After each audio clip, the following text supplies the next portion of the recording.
আসসালামু আলাইকুম। আশা করি তোমরা সবাই খুব ভালো আছো। আমরা গত ক্লাসগুলোতে পথ বিজ্ঞানের একাদশ অধ্যায় চলতরিতে তুল্যরোধ নির্ণয় করা শিখছি।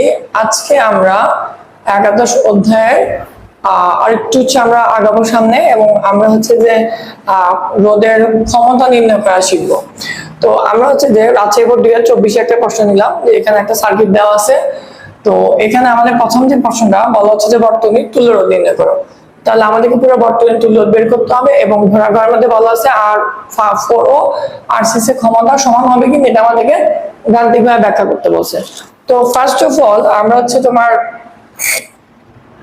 এখানে ঘোরাঘর যদি আমরা আনসার করি, তাহলে আমরা তুল্যরোধ বের করতে যদি যাই, তাহলে আমরা যদি এখান থেকে দেখি যে আমাদের এটা হচ্ছে পজিটিভ প্রান্ত, কারেন্ট আমার এখান থেকে বের হয়ে এখানে আসার পর দুইটা ভাগ হয়েছে, এখানে আসে আবার দুই ভাগ হয়েছে, তাই না? আচ্ছা, তারপর আবার এই দুই ভাগ এখানে মিলে গেছে, আর এই রাস্তা আর এই রাস্তা আবার এখানে মিলে গেছে। তো তাহলে আমরা যেটা দেখতেছি যে আমাদের এই রাস্তাটা এবং এই রাস্তাটা এরা সবাই সমান্তরালে যুক্ত। মেইনলি এই দুটো সমান্তরালে যুক্ত, আবার এই দুটোর সাথে এটা আবার সমান্তরালে যুক্ত। তাহলে আমরা বলতে পারি আমাদের এই রাস্তা সবাই কি সমান্তরালে যুক্ত আছে। তো আর এই রাস্তায় দুইটা রোধ আছে, বাকি রাস্তাগুলোতে একটা রোধ আছে। তাহলে আমরা এই রাস্তার যে দুইটা রোধ তাদেরকে তারা যেহেতু সেম সমবায় যুক্ত, আমরা তাদের আরএস বের করবো। আরএস বের করার পরে আমরা যে আরপি দিয়ে আমরা এই টোটালটা বের করবো, তারপর আমরা আরএস দিয়ে পুরো বর্তনী তুল্যরোধ বের করে ফেলবো। তো তাহলে আমরা লিখতে পারি যে এখানে R3 ও R4 শ্রেণী সমবায় যুক্ত,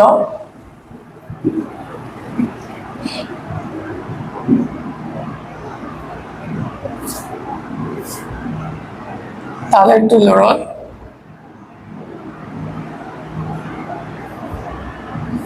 আমি যদি নাম দিই RS সমান আমাদের হবে গিয়া R3 plus R4, that means আমাদের হয়ে যায় 4 প্লাস 6, দ্যাট মিনস আমাদের এটা হবে 10 ওহম। এরপরে আমরা লিখতে পারি আমাদের RS আর R6 এবং R5 সমান্তরাল সমবায় যুক্ত। তাহলে RS R6 ও R5 সমান্তরাল সমবায় যুক্ত।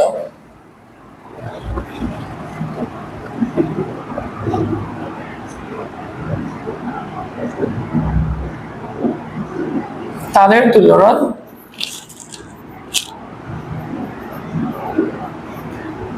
আরপি হলে আমরা লিখতে পারবো যে আরপি সমান 1/RS প্লাস 1/R5, আচ্ছা R5 1/R6 inverse 1। That means আমার এগুলোর ভ্যালু কত? R5 এর ভ্যালু হচ্ছে 20, 1/20 প্লাস 1/20 প্লাস 1/10 ইনভার্স। তাহলে কত দাঁড়াবে? এদের লসাগু হচ্ছে 20 হবে। 20 হলে আমাদের এখানে হবে 20, এখানে 1 যোগ 1 যোগ 2।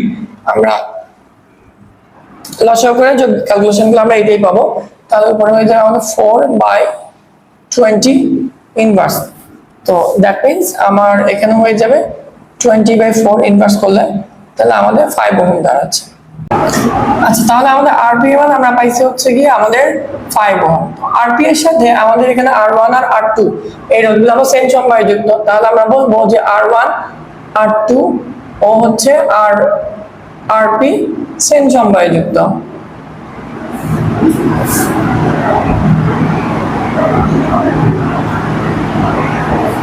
তাহলে আমাদের পুরো বর্তনীর তুল্যরোধ কত হবে?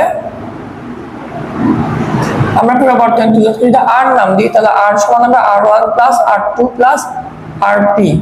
তাহলে R1 এর ভ্যালু হচ্ছে আমাদের 6 যোগ 5 যোগ আমাদের RP এর মানে 5 ছিল, তাহলে 11 16 হয়ে যাবে। আচ্ছা, তো তাহলে আমাদেরকে ঘোরাঘরের মধ্যে বলা হচ্ছে যে R4 এবং R6 হতে ক্ষমতা বের করতে বলছে। ঘোরাঘর আমাদের এখানে শেষ।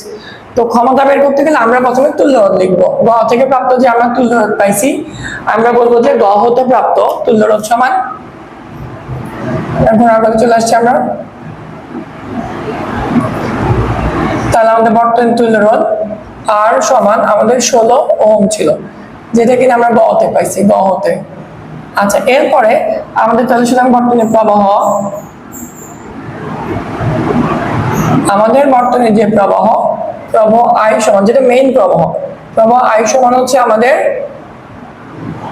আমাদের যে এই যে তুল্য রোধ, আমাদের বর্তমান যে তড়িৎচালক শক্তি ই বাই আর, তো ই হচ্ছে কত আমাদের 80 আর আর হচ্ছে আমাদের 16, দ্যাট মিন্স আমাদের 5 অ্যাম্পিয়ার প্রবাহ পাচ্ছি আমরা। তাহলে আমাদের বর্তমানে প্রবাহ পাওয়া গেল কত 5 অ্যাম্পিয়ার। এখন আমরা যদি একটু দেখি যে আমাদের এই যে রোধগুলা আমাদের ক্ষমতা বের করতে বলছে R4 আর R6 এর। R4 হচ্ছে এখানে এই রাস্তা আর R6 হচ্ছে এটা। এখন আমাদের R6 আর R4 যেহেতু মেইন রাস্তায় নেই, আমাদের মেইন রাস্তা হচ্ছে এই যে এটা, এখানে আসার পর মেইন রাস্তা ভ্যানিশ হয়ে গেছে, শাখা রাস্তা তৈরি হয়েছে, আবার এখান থেকে মেইন রাস্তা হয়েছে। যদি আমার R4 আর R6 মেইন রাস্তায় হইতো তাহলে তাদের প্রবাহ 5 ওহম হইতো, কিন্তু যেহেতু ওরা শাখা রাস্তায় ঢুকছে, শাখা রাস্তা কারেন্ট এখানে আসে বড় দুই ভাগ হয়ে গেছে, তাহলে এখানেও 5 অ্যাম্পিয়ার আর নাই, এখানেও 5 অ্যাম্পিয়ার আর নাই। তাহলে এই রাস্তাগুলোর প্রবাহ বের করতে হবে, এই রাস্তার প্রবাহ বের করতে হবে, আবার এই রাস্তার প্রবাহ বের করতে হবে। তো এই দুই রাস্তার প্রবাহ বের করতে গেলে এই দুই রাস্তা যেখানে ডিভাইড হয়েছে, এই যে এই জায়গায় ডিভাইডে এই জায়গায় মিলিত হয়েছে না, এখন আমাদের এই দুই বিন্দু যেখানে ভাঙছে এবং যেখানে মিলিত হয়েছে এই দুই বিন্দুর বিভব পার্থক্য বের করতে হবে। তো তাহলে আমরা যদি আমরা বলতে পারবো যে আমাদের আরপি রোধের দুই প্রান্তের বিভব পার্থক্য,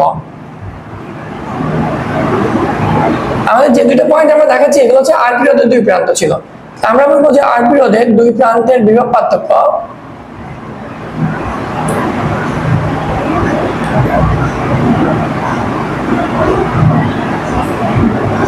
বিভব পার্থক্যের সূত্র হচ্ছে V = IR।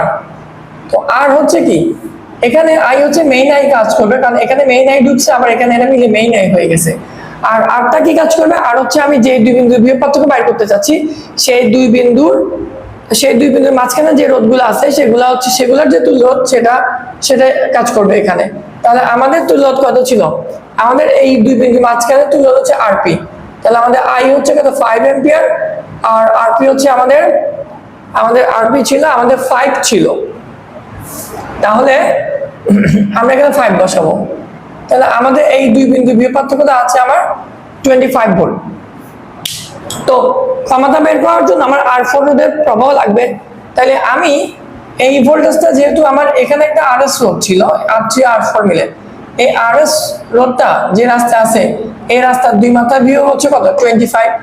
তাহলে আমি যদি এই রাস্তার প্রবাহ পাইতে চাই তাহলে এই রাস্তার যে মোট রোধ যেটা কিনা আমাদের RS ছিল, যেটা মান ছিল 4/6 10 ছিল, আমরা এই ভোল্টেজটাকে যেটা 25 এটাকে আমি এই রাস্তার রোধ দিয়ে ভাগ করে দিলে তাহলে আমাদের এই রাস্তায় R3 এবং R4 রোধের প্রবাহ পেয়ে যাবো। আমরা জানি যে শ্রেণ সমবায়ে যুক্ত একাধিক রোধের মধ্যে দিয়ে প্রবাহ কি হয়, সমান হয়। তাহলে আমরা যদি বলি যে R4 রোধের প্রবাহ, তাহলে R4 রোধের প্রবাহ সমান হচ্ছে আমাদের I4 সমান আমাদের কি হবে যে এই যে আমাদের 25 ভোল্ট এটাকে আমরা ভাগ করে দিব RS দিয়ে, বা আমরা এটাকে বলতে পারি V/RS। তো আমাদের V হচ্ছে 25 আর RS হচ্ছে আমাদের 10, তাহলে আমাদের এটা হয়ে যাবে 2.5 অ্যাম্পিয়ার। তো তাহলে আমরা হচ্ছে যে এই যে আমরা R4 রোধের প্রবাহ পাই গেছি, তাহলে আমরা R4 রোধের ক্ষমতা বের করে ফেলতে পারবো। তাহলে R4 রোধের ক্ষমতা P4 সমান I² R4। তো তাহলে আমাদের 2.5 ইন্টু আমাদের I হচ্ছে 2.5, তাহলে 2.5 স্কোয়ার ইন্টু হচ্ছে আমার R4 হচ্ছে 6। তাহলে তোমরা একটা ক্যালকুলেটর চেপে দেখো কত হবে।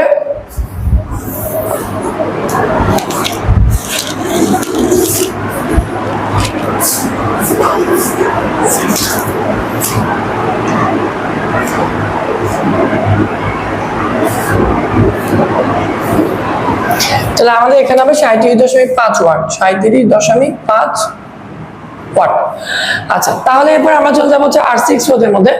R6 রোধে আমরা ক্ষমতা দুইভাবে বের করতে পারি, যেহেতু এই রাস্তাটার মধ্যে R6 ছিল, আমাদের এই পয়েন্টটা সেম, তাহলে এই রাস্তায় R6, এই রাস্তায় হচ্ছে R5।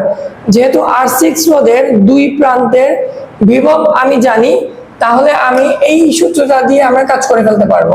এখন অনেকের মাথায় আসতে পারে যে আমি যদি R6 কে B স্কয়ার আর দিয়ে করতে পারি, তাহলে আমি R4 কে কেন করতে পারবো না?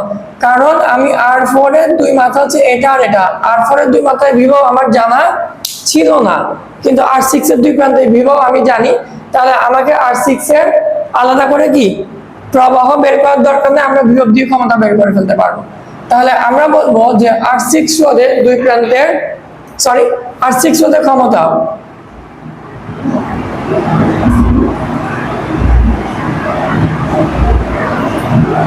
এটা হচ্ছে P6 হবে। তাহলে আমরা এটাকে B স্কয়ার বাই আমরা R6 দিয়ে বের করে ফেলবো। মানে যে রোধের আমরা যেহেতু R6 রোধের দুই মাথায় বিভব জানি, তাহলে ওই বিভবকে স্কয়ার করে R6 দিয়ে ভাগ করলে আমরা তার ক্ষমতা পাই যাব।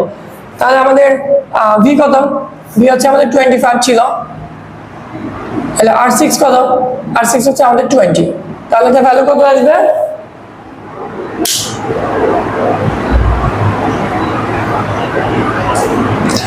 এটা হচ্ছে আমাদের 31.25 দাঁড়াবে। তাহলে এটা হচ্ছে 31.25 ওয়াট। তাহলে আমরা কি পাচ্ছি যে আমাদের প্রশ্নে বলা হয়েছিল যে R4 এবং R6 এর ক্ষমতা সমান কিনা। তাহলে আমরা কি বলতে পারতেছি যে আমাদের R4 আমাদের P4 R4 এর ক্ষমতা P4 এবং R6 এর ক্ষমতা P6 তারা সমান হবে না।